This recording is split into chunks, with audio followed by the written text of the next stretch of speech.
Hey everybody, it's Dr. Kelly in this LRNiT Moment. So here's the big thing that's been burning a hole in my head lately.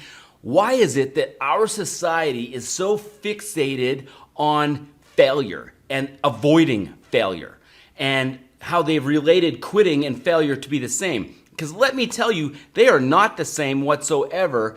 And in this episode of the LRNiT Moment, I'm going to show you how you can never fail again, but you need to understand what failure means. So let's get into the nitty gritty of what failure is and why our society is so scared of failing. Hey everybody, it's Dr. Kelly. I used to be a teacher in the toughest classrooms in the worst neighborhoods with the most difficult students. And what I learned there changed everything I thought I knew about content creation and delivery. Over the past 25 years, I've taught thousands of students, both in person and online. And what I can tell you is that effective online engagement is the hardest thing you'll ever do without guidance. So I've dedicated this channel to showing people exactly how to capture attention, hold engagement, and create transformation. Every single part of it. I love learning, I love teaching and making an impact, and that's all you're gonna find right here. Okay, so I've had some time to think about this. I've had some time to analyze it, and I like to look at things from a 30,000 foot view, particularly so if you're really emotionally vested in it. And what could you be more emotionally vested in than your own success or failure? Whoa, that's emotional, right? And you can't evaluate that if you're in it. You need to sometimes take a breath, go up nice and high, and oversee the whole thing to determine where you're at and how you're moving.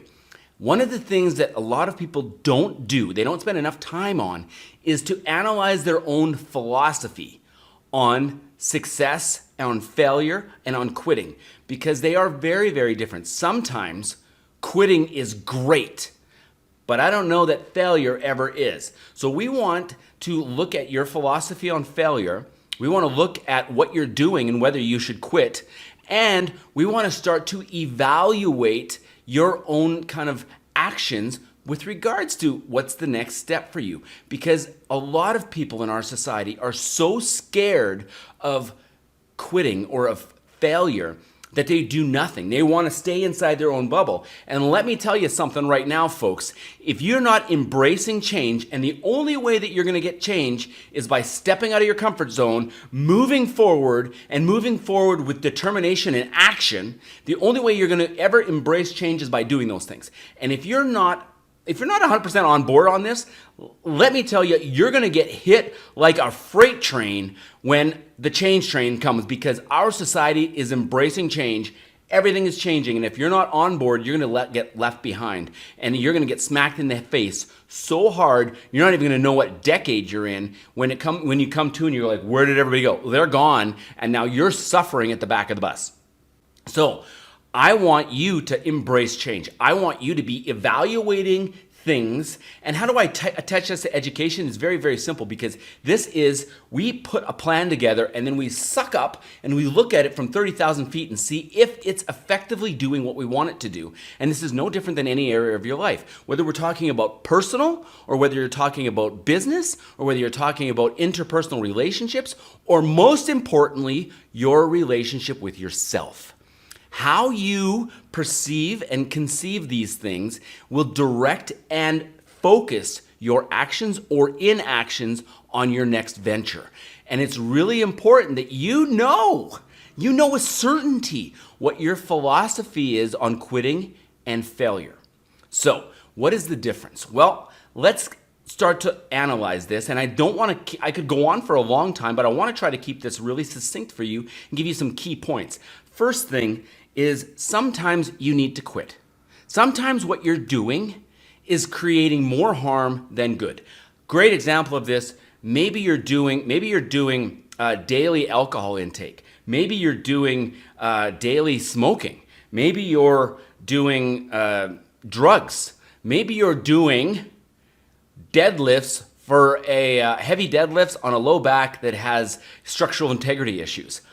If you're doing things that are not promoting where you're trying to go with your life, you're doing more harm, and you should be quitting, right? You should be trying to quit those things, but you can't do that if you're so busy in it that you're not working on it. One of my mentors said to me once, Kelly, you're so busy working in your business that you're not working on your business. And when I heard that, it was like, whoa, well, when do I work on it? You schedule time to work on it. You have to pull yourself up. Only at 30,000 feet can you look and work on yourself, your business, your relationship. Because when you're down here in it, you can't see anything. You're so busy that you're looking at the trees and you can't see the forest. That's where that saying actually comes from.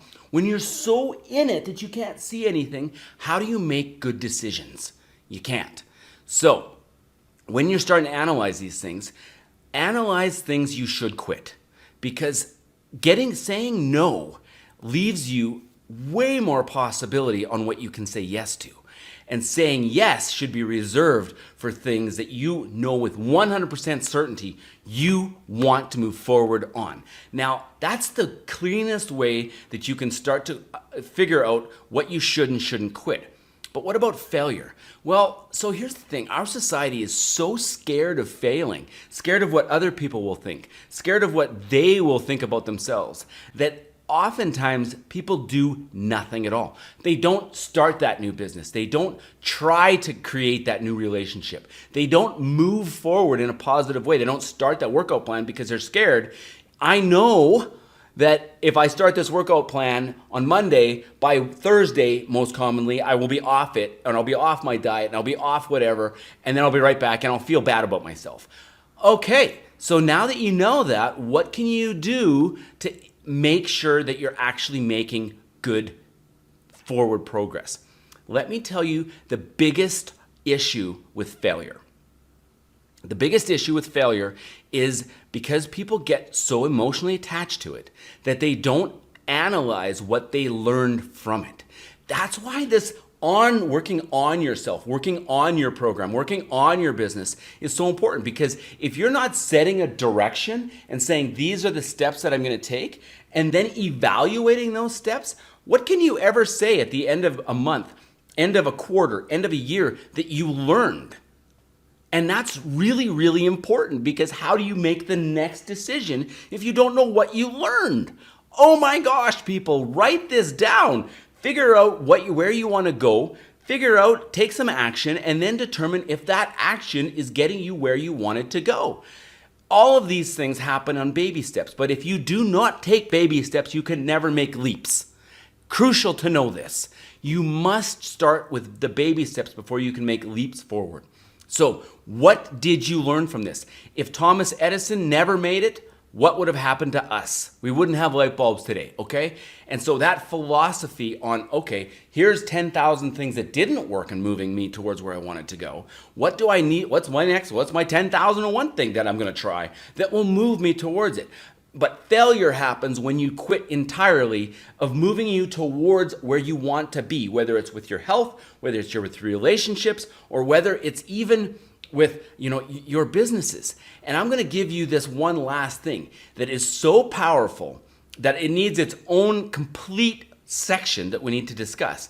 But it's getting yourself, when you made this decision, so you're on 10,001. This is the action I'm going to take this month for the next 30 days, and I'm going to evaluate at the end of 30 days to see if I'm moving further or towards my intended target. When you've done that, on day one of the 30 days, I can promise you're probably not going to be, especially initially, all that excited about taking that action, because it's hard, because it's new, because you don't know with certainty if it's going to work or not. But I can tell you that getting yourself to take actions on things that you didn't really want to do is a life-changing event. And that in and of itself is why you should never fail. Because as soon as you fail, that's it. It's over. You've decided, okay, so I'm a failure. I'm not moving forward. You didn't learn anything. You're not pushing yourself to do some of the actions that you didn't want to do. No different than, cleaning your house. When you finish cleaning your house, it feels good. Maybe you didn't want to start it, but I'll tell you what, when you're done, it sure feels good.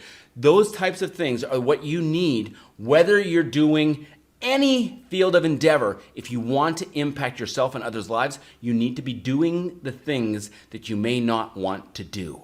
That's one of the most important aspects that you can do. I'm going to do a whole episode on doing those things because it's worth it. And here's your action steps for today. I want to wrap this up super quick. You need to reflect back on things that you've done in the past that you maybe linked as a failure and figure out what happened. What actions were you taking? If you did those, if you repeated it today, would you do it better? Why did you quit it? And was it a good decision to quit it? And you need to start evaluating your philosophy on success, on failure, and on quitting. All right, guys, that's a huge assignment. Give me some feedback on it. You're going to love it. Go out there, make a difference.